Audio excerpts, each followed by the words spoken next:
बिस्मिल्लाहिर्रहमानिर्रहीम इय्याका नअब्दु व इय्याका नस्तईन। अस्सलाम वालेकुम टू ऑल। आज हम साइटोप्लाज्म के एक और ऑर्गेनील के ऊपर डिस्कस करने लगे हैं जिसका नाम प्लास्टिड है।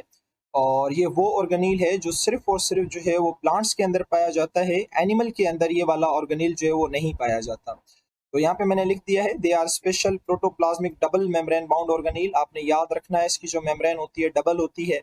इससे पहले हमने राइबोसोम्स पढ़ा था जिसकी मेम्ब्रेन सिंगल थी, तो इसकी डबल मेम्ब्रेन होती है। और ये सिर्फ और सिर्फ कहाँ पाया जाता है? प्लांट्स में पाया जाता है। उसके अलावा कुछ हमारे पास सिंगल सेल ऑर्गेनाइजम्स जैसे प्रोटोक्टिस्ट हो गए, एमीबा, यूग्लिना, ये सारे आपके प्रोटोक्टिस्ट हैं, पैरामिशन, उनके अंदर भी देखा गया है कि ये प्लास्टिड पाया जाता है। अच्छा, इसके दो काम है बस। एक ये केमिकल सिंथेसाइजर की तरह काम करता है, दूसरा स्टोरेज बॉडीज की तरह। भाई केमिकल सिंथेसाइजर क्या से मुराद क्या है कि ये प्लांट के अंदर ग्लूकोज बनाता है बड़े आसान लफ्जों में, और फिर उसी ग्लूकोज को ये क्या करता है? स्टोर करता है। इस प्लास्टिड के होते हैं टोटल तीन टाइप्स। एक होता है ल्यूकोप्लास्ट, दूसरा होता है क्लोरोप्लास्ट और तीसरा होता है क्रोमोप्लास्ट। हम बारी बारी एक एक पढ़ते हैं और समझने की जो है वो कोशिश करते हैं। देखो, क्लोरोप्लास्ट जो है ये किस्म का क्या है? ग्रीन पिगमेंट है, जिसे हम इसके अंदर एक किस्म का ग्रीन पिगमेंट मौजूद होता है जिसे हम क्लोरोफिल कहते हैं। बाज औकात बच्चों को पता नहीं होता कि क्लोरोप्लास्ट और क्लोरोफिल में क्या फर्क है।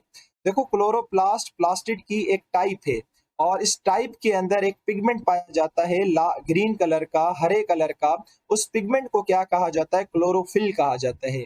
और इस क्लोरोफिल के दो काम होते हैं। एक तो ये प्लांट को ग्रीन कलर देता है, दूसरा ये फोटोसिंथेसिस के अंदर क्या करता है? मदद करता है। ये आपने क्या करना है? याद रखना है। अब आपकी बुक के अंदर इस चैप्टर के अंदर ना क्लोरोप्लास्ट का एक आखिर में स्ट्रक्चर भी दिया गया है जिसके ऊपर मैं बिल्कुल भी डिस्कस नहीं करूंगा।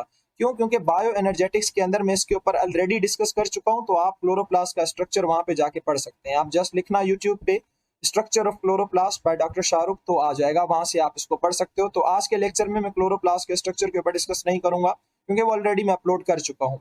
अच्छा, क्लोरोप्लास्ट के पास इसका अपना डीएनए और अपना आरएनए होता है। भाई अब इससे क्या मुराद है? चलो, माइटोकॉन्ड्रिया की तो हमें बात समझ आई कि उसके पास अपना डीएनए इसलिए था कि वो एक सिंगल सेल ऑर्गेनाइजम्स था।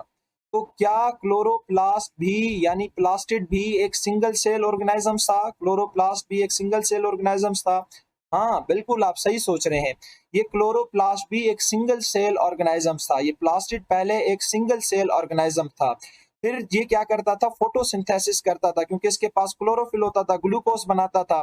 तो इसी तरह से एक और हमारे पास सिंगल सेल ऑर्गेनाइजम यहाँ पे मौजूद था। इसने क्या किया? इस क्लोरोप्लास्ट को इनगल्फ किया, अपनी बॉडी के अंदर इसको खाया। खाने के बाद इसने देखा कि भाई ये तो मेरे काम की चीज है, ये तो मुझे ग्लूकोज बना के दे रहा है।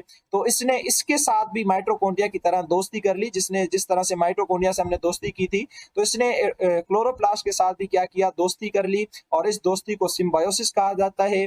अंदर लेके दोस्ती की है, so this is called as endosymbiosis. और मैंने आपको बताया था कि एंडोसिम्बायोसिस के ऊपर पूरी इंटर में थ्योरी है चैप्टर नंबर 10 के अंदर, तो इंशाल्लाह वो भी हम वेरी सुन डिस्कस करेंगे। तो इसलिए क्लोरोप्लास्ट के पास देखो इसका अपना डीएनए मौजूद है, अपना आरएनए, इसके पास के अपने राइबोसोम्स भी क्या होंगे? मौजूद होंगे। तो ये बहुत बहुत इंपॉर्टेंट बात है जो आपने याद रखनी है। यानी अब तक हमने तीन ऑर्गेनील ऐसे पढ़े हैं जिसके पास अपना डीएनए आरएनए। एक तो न्यूक्लियस से अंडरस्टूड बात है, दूसरा माइटोकॉन्ड्रिया पढ़ा था, तीसरा हमने आज क्लोरोप्लास्ट भी पढ़ लिया। तो याद रखना है, क्लोरोप्लास्ट भी एक पूरा का पूरा पहले ऑर्गेनाइजम्स था। फिर इसको एक सेल ने खाया और देखा कि भाई ये तो फोटोसिंथेसिस कर रहा है, ग्लूकोज बना रहा है, मेरे काम का है, तो क्यों ना मैं इससे दोस्ती कर लूं। तो इसने इससे क्या कर ली? दोस्ती कर ली। अच्छा, फिर जो हमारे पास क्रोमोप्लास्ट है, क्रोमो का मतलब होता है कलर और प्लास्ट का मतलब होता है लिविंग ऑर्गेनाइजम्स। तो ये लिविंग ऑर्गेनाइजम्स के अंदर कलरफुल पिगमेंट्स प्रोवाइड करता है, लाइक ज़ेंथोफिल या फिर कैरोटीन हो गया, या और भी हमारे पास वेरियस कॉम्बिनेशन होते हैं कलर के, सिवाय ग्रीन को छोड़ के, क्योंकि ग्रीन कौन देता है? वो क्लोरोप्लास्ट देता है। ज़ेंथोफिल येलो कलर देता है और कैरोटीन जो है वो रेड और ऑरेंज कलर देता है। इस तरह से फाइकोबिलिन है, फ्यूफाइटिन है, बहुत सारे और भी जो है वो हमारे पास पिगमेंट होते हैं। इनके ऊपर भी मैं ऑलरेडी एक लेक्चर बना चुका हूँ। अगर कोई इंटरेस्टेड है तो वो चैप्टर नंबर 11 बायो एनर्जेटिक्स के अंदर इसको समझ सकता है। मोस्टली ये फ्लावर्स के अंदर, फ्रूट्स के अंदर या जो दूसरे कलर पार्ट्स हैं वहां पे पाया जाता है, क्योंकि इसका काम ही क्या होता है? कलर देना। अच्छा, उसके बाद हमारे पास जो लास्ट वाला पार्ट है वो है ल्यूकोप्लास्ट।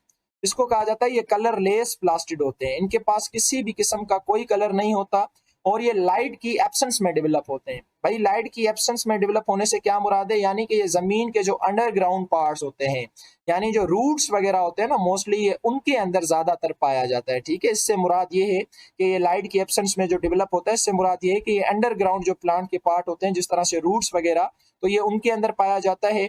और प्लांट्स रूट्स को दो काम के लिए इस्तेमाल करता है, आपको पता है, एक तो वाटर और मिनरल की अपटेक के लिए और दूसरा स्टोरेज पर्पस के लिए भी रूट को पता है इस्तेमाल किया जाता है। तो यहाँ पे हमारा फूड जो है वो क्या होता है, स्टोर होता है। अगर कार्बोहाइड्रेट्स को स्टोर करता है तो उसको एमाइलोप्लास्ट कहा जाता है, अगर लिपिड को स्टोर करता है तो उसे एलियोप्लास्ट कहा जाता है, और अगर प्रोटीन को स्टोर करता है तो उसे प्रोटियोप्लास्ट कहा जाता है। ये मैं पूछूंगा आप लोगों से, ठीक है, बल्कि मैं तो क्लास में अपने स्टूडेंट से पूछूंगा जब उनसे टेस्ट लूंगा, लेकिन ये वैसे भी एंट्री टेस्ट में कभी कभी पूछे जाते हैं। उसके अलावा एक और छोटा सा टॉपिक है जिसका नाम प्रोप्लास्टिड है। इट मीन्स के इमेच्योर कलर रेस प्लास्टिड।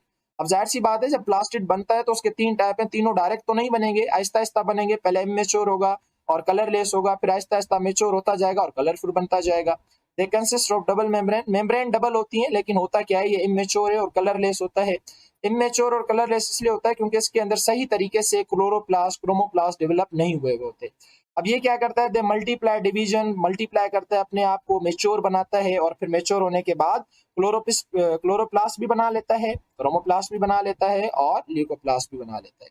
तो मुझे उम्मीद है कि ये वाला टॉपिक आप लोगों को अच्छे तरीके से समझ आ गया होगा, सिम्बायोसिस वाली कहानी समझ आ गई होगी, क्लोरोप्लास्ट वाली, बाकी स्टोरेज वगैरह सारी चीजें आप लोगों को अच्छे तरीके से समझ आ गई होंगी।